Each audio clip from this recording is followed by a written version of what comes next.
Next हमारा शब्द है शुल्क और शुक्ल।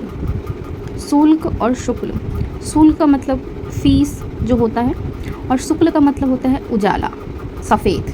नेक्स्ट हमारा शब्द है बल और वल। बल का मतलब है ताकत और शक्ति, और नेक्स्ट वल है जिसमें वह है उसका मतलब है मेघ। बाण और वान, बाण का मतलब है आदत और वान का मतलब है तीर। मनोज और मनोज, मनोज का मतलब वो है मनुष्य और मनोज का मतलब है कामदेव।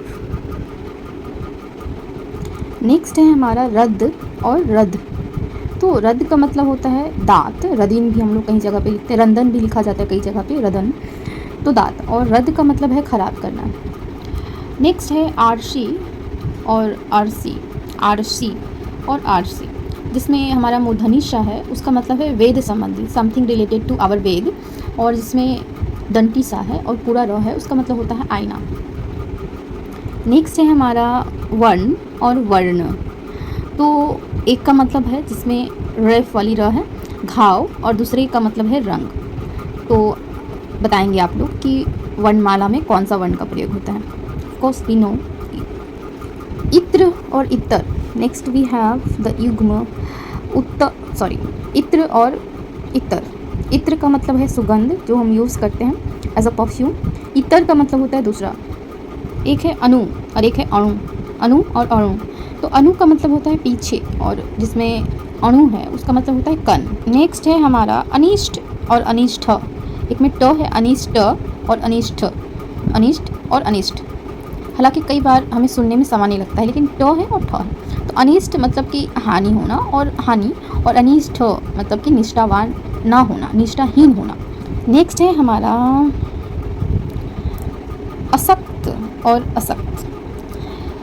एक में तलाबी सा, दूसरे में डंटी सा। तो जिसमें डंटी सा है उसका मतलब है विरक्त होना, और जिसमें तलाबी सा है उसका मतलब होता है शक्ति से विरक्त होना, यानी शक्ति विहीन होना। नेक्स्ट है हमारा अन्न और अन्य।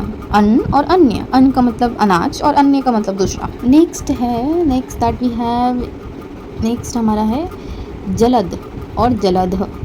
जलद और जलध। तो जलद का मतलब बादल और जलध का मतलब होता है समुद्र। दोनों का ही मूल शब्द जल ही है, एक ध और एक ध। नेक्स्ट है दीन और दीन।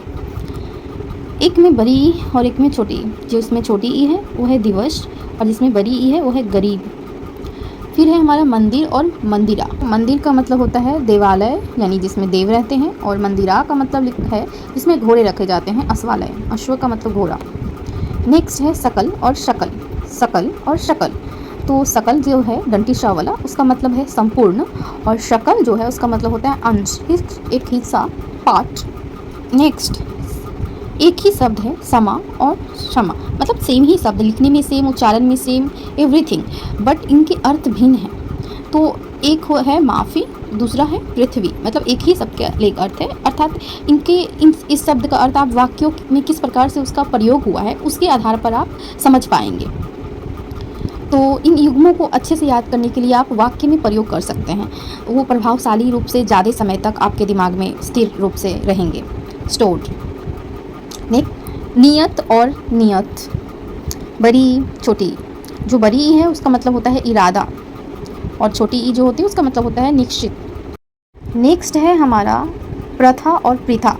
तो प्रथा का मतलब होता है परंपरा, और प्रथा का मतलब होता है कुंती। ये रहा हमारा युग्म शब्द। मिलते हैं नेक्स्ट वीडियो में, किसी और टॉपिक को डिस्कस करेंगे हम।